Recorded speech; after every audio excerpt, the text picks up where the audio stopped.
Anyway, let's look at this one. Saints adding veteran cornerback help after an injury to the team's secondary. The Saints reshuffled parts of the roster and practice squad after the first win of the season. The Saints signed veteran cornerback Michael Davis, released running back Velus Jones Jr. on the 53-man roster the team announced yesterday. New Orleans also made several changes to the practice squad, signing wide receiver Ronnie Bell and tight end Maliki Mutavo, while cutting defensive end Garrett Nelson, offensive tackle Satoa Lomia, and wide receiver Tommy Millott. Davis' signing comes after Isaac Yiadom suffered a hamstring injury in practice last week and missed Sunday's win over the Giants. Davis, who's 30 years old, spent last season with the Commanders, but he spent the first 7 years with the Chargers, where he was coached by Saints defensive coordinator Brandon Staley for 3 seasons. It remains to be seen whether Davis will see extended playing time. Quincy Riley played in place of Yiadom against the Giants and 4th-round rookie. While already trending, having his snaps increased, the Saints have relied on a number of young players this season, the team's first under Coach Moore. Davis, who's 30, started 76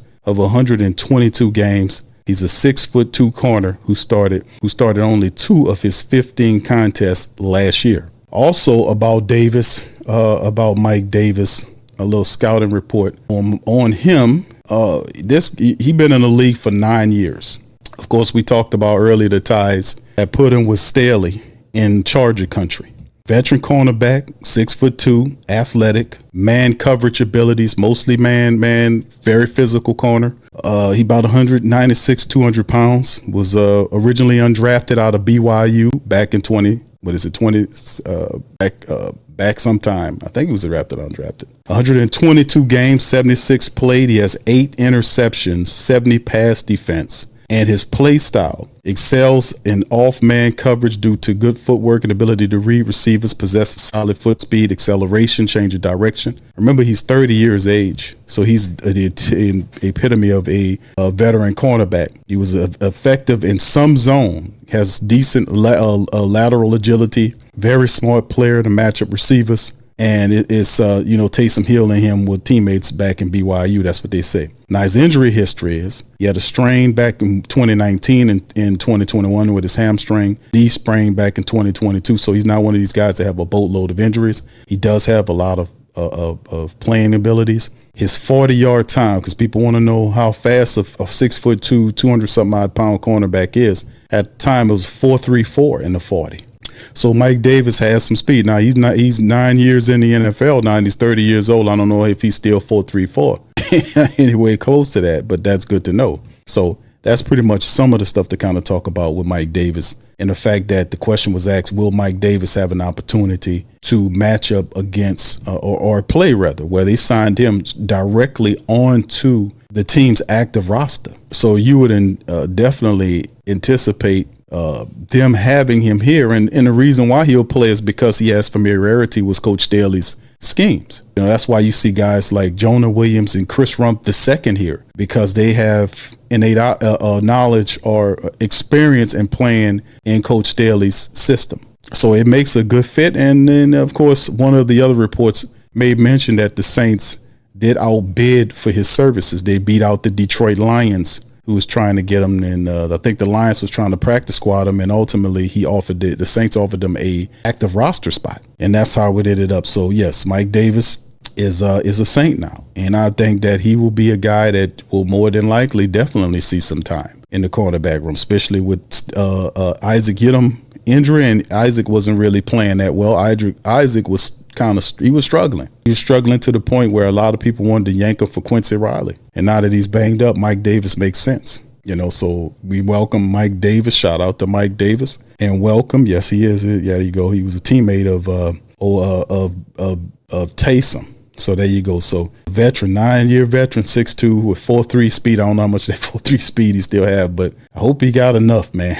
We're going to need it in the secondary. So shout out to Mike Williams and welcome aboard to the mighty Who Dat Nation, man. We in here. All right, let's keep it moving, man. How about Kool-Aid McKinstry? We gave Kool-Aid a little business because how he was playing the first several weeks of the season, and Kool-Aid took it all and put it together in one hell of a performance. Let's see if he can build on it for the rest of the season. Kool-Aid McKinstry, man, for the first time in a long time, the Saints have a future worth looking forward to, despite being tied with the Giants, who they defeated in Week 5, the NFC's worst record, 1-4.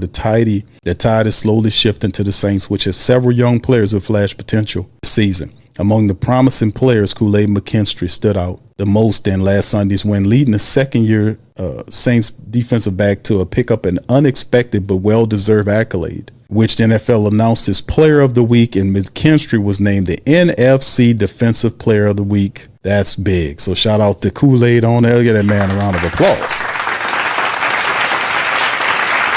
Yes.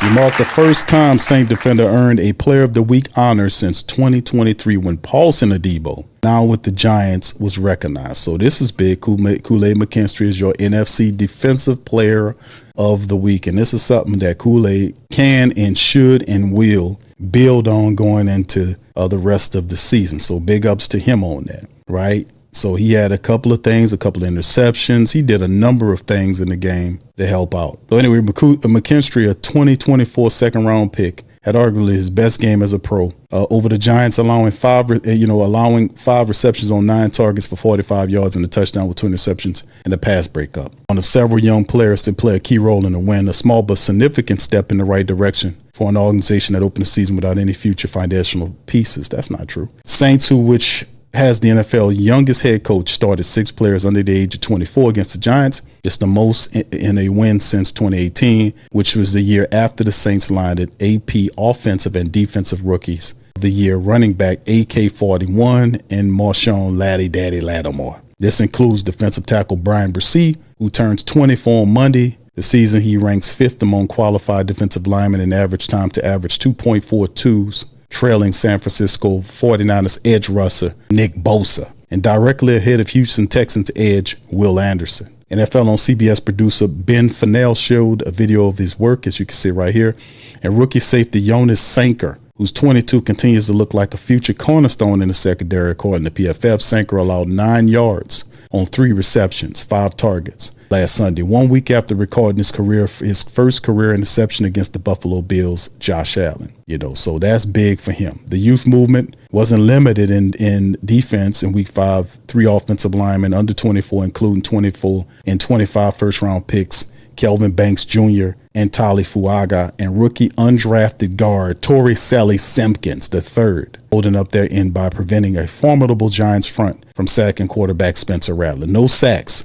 A lot of some pressures, but no sacks. Arguably, no team had a bleaker future outlook than the Saints at the start of the season. I don't know about all that, man. Come on, you're kind of spreading it a little thick now. The organization still has plenty of work to do with the next couple of off seasons to once again be perennial playoff contender, but some building blocks are beginning to take shape. Considering where the Saints were, that's a massive win. Yeah, he kind of painted a little doomsday in there, man, but a little doom and gloom, but I don't agree about that, man. A lot of Saints are a lot better than people, maybe even the Saints know. If we can play football more intelligently, you can get some wins, and I think that's the thing, man. Repetition is key, but also recognition. Repetition is one thing. If you think about it, hell, you could be saying repetition and all this kind of stuff and be repeating the mistake over and over again. You could be repeating garbage over and over again and not knowing. So recognition, recognizing what you're doing with the repetition. You don't want to be completing and repeating over and over mistakes. We want to improve and trend upward. That's the way. Yeah, and of course, Ronnie Bell was also a guy the Saints picked up, not to make mention of Ronnie Bell. Mike Davis was a bigger signing insofar as he was signed to the active roster. The Saints did ultimately bring in another young player, a wide receiver, to the fold, Ronnie Bell, who's a 6 feet tall Michigan. He was about 6 feet tall, and he was a Michigan wide receiver. I was watching film of him it's very interesting. The Saints they went with another wide receiver. I was like, okay, how tall he's the first thing I looked at, but they added them to the practice squad. So Ronnie Bell is there on the practice squad, 6 feet, 190 pounds, 3 years in the league out of the University of Michigan. He's also the latest Saint to join us right here. As you can see, this is his bio right here. The Saints added him here. 3 years from University of Michigan, and you can see some of his career stats. He also played with the San Francisco 49ers. A total of 8 catches for 90 yards and 3 touchdowns. Well, which is, in 2 seasons. If you don't have very many catches, but he has almost half touchdowns for those catches. So I would say that's pretty promising. It's not too bad with limited stats. Ronnie Bell, so he's on the practice squad with the black and gold, man. And also welcome aboard for that, brother, man. We'll see how he do. I do not know his 40 time. I'll look that 40 time up and see. But if he's 6 feet tall, his 40 time probably, I'm going to look it up right now, matter of fact. Give me a second, fam. Ronnie Bell, wide receiver. Let me see Ronnie Bell's 40 time. Let's see what he got. All right, what is Ronnie Bell's for? Ronnie Bell, the wide receiver. Hold on, Ronnie. What you doing on this team, bro? They said you run a 4.54, boy. What you talking about? Ronnie Bell, the wide receiver drafted by the Niners in 2023, ran an official 4.54 40-yard dash at the 2023 NFL Combine. Oh, Ronnie, that's usually, I don't know if they knew about your 40 time, brother. 4.54. Oh, man. I don't know. Ronnie must have magnets in his hands or something for him. I don't know, man. That's kind of smallish. He kind of small to be a guy talking about being on his team, and he running a 4.54. Come on there, Ronnie.